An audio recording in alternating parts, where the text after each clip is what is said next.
Hello les vivants, j'espère que vous allez bien. Bienvenue dans Traces de sa main, une histoire, un témoignage de sa grâce. Alors, je suis votre première invitée et j'aimerais parler de mon expérience avec Dieu, j'aimerais parler de mon parcours avec Dieu, j'aimerais parler de mon témoignage, premièrement. Merci de m'écouter et paix et grâce de partout où vous êtes. Étant enfant naturellement, j'ai grandi dans une grande famille. Le Seigneur m'a fait grâce d'avoir une famille assez nombreuse et je bénis le Seigneur pour ça. En grandissant, malheureusement, j'ai perdu mon père 10 jours après ma naissance, ce qui fait que je ne le connais pas. En tout cas, je peux le voir passer en route comme ça, s'il pouvait ressusciter. Je ne saurais peut-être pas que c'est lui, mais bien évidemment, j'ai eu à voir certaines de ses photos. Et quand je grandissais, je ne le savais pas parce que ma mère ne m'en parlait pas. Ma mère me disait que mon père était allé en voyage. Mais je me retrouvais toujours au milieu de personnes entourées des deux parents. Et mes collègues, mes amis à l'école parlaient souvent de leur papa, de leur maman. Papa a fait ceci, maman a fait cela, papa est en voyage, maman a fait ceci. Et je me retrouvais toujours à parler de maman, mais je ne parlais jamais de papa. Et à chaque fois qu'on me demandait pour mon père, je disais toujours « Ouais, mon père est en voyage, il va revenir ». C'était vraiment la conviction que j'avais en ce moment-là, c'est que papa allait revenir.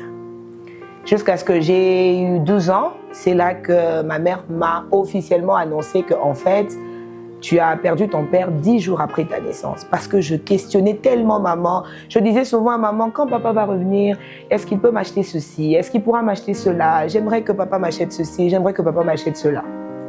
Et quand maman m'a dit que mon père était mort, je suis quelqu'un de très émotif, mais malheureusement, ce moment-là, ce jour-là, je me rappelle de ce jour-là comme si c'était hier. Je n'avais pas pleuré, mais je pense que ça avait creusé un grand vide dans mon cœur. J'aimerais signaler que tout enfant aimerait grandir avec les deux parents. C'est un besoin naturel. Et quand je grandissais, je me disais, j'aurais au moins aimé que mon père existe, même s'il n'allait pas être avec ma mère, mais de savoir qu'il existe, qu'il est vivant, qu'il habite quelque part, qu'il est peut-être en voyage ou quoi que ce soit. Mais de savoir que mon père est mort et que je ne le connais pas, j'ai quand même grandi avec cette blessure-là. Je bénis le Seigneur pour ma mère. Le Seigneur m'a donné une merveilleuse mère qui a vraiment su jouer les deux rôles dans ma vie. Et que le Seigneur bénisse énormément ma mère, cette femme forte qui a vraiment voulu de tout son cœur combler ce vide pour que je ne le ressente pas, que ce vide ne se fasse pas autant ressentir. Mais naturellement, tout enfant a besoin de ses deux parents. Et moi, c'était un vide dans mon cœur. Et quand j'allais à l'écodim, notre monitrice nous disait souvent « Dieu est un Père, Dieu est un Père ».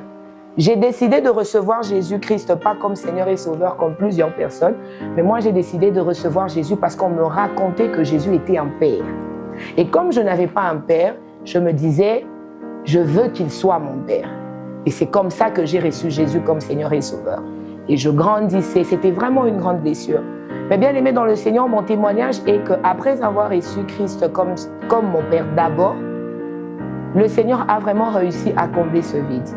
Le Seigneur m'a vraiment fait grâce de comprendre ce verset dans le psaume 68, le verset 6 qui dit qu'il est le Père des orphelins, le défenseur de la veuve. Mais moi, c'est la partie de « il est le Père des orphelins ».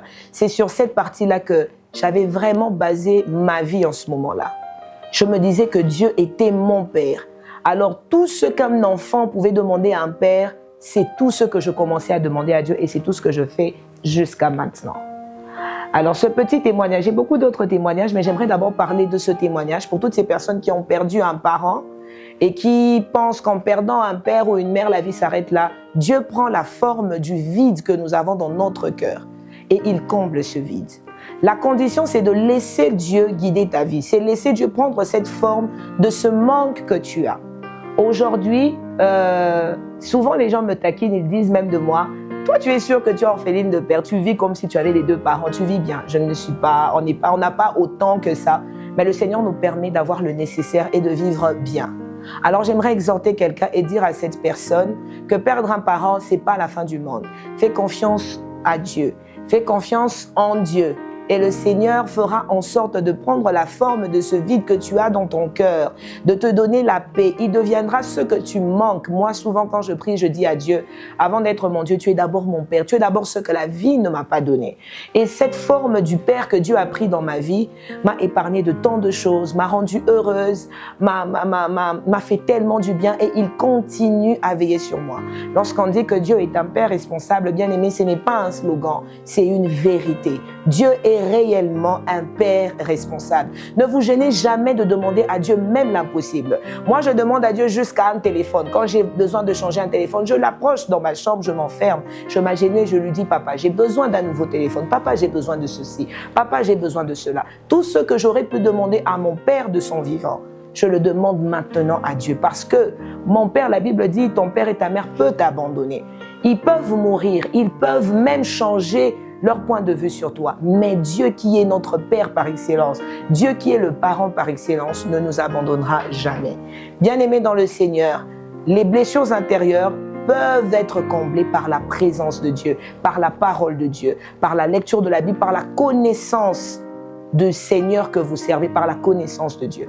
Alors j'aimerais vous exhorter de faire confiance à votre Dieu, de faire confiance en Dieu. Merci beaucoup de m'avoir suivi. Merci beaucoup de suivre Traces de sa main. Je vous rappelle que nous sommes sur Facebook, nous sommes sur TikTok, nous sommes sur Instagram et nous sommes même sur YouTube, Traces de sa main. Bien-aimés dans le Seigneur, que Dieu vous bénisse.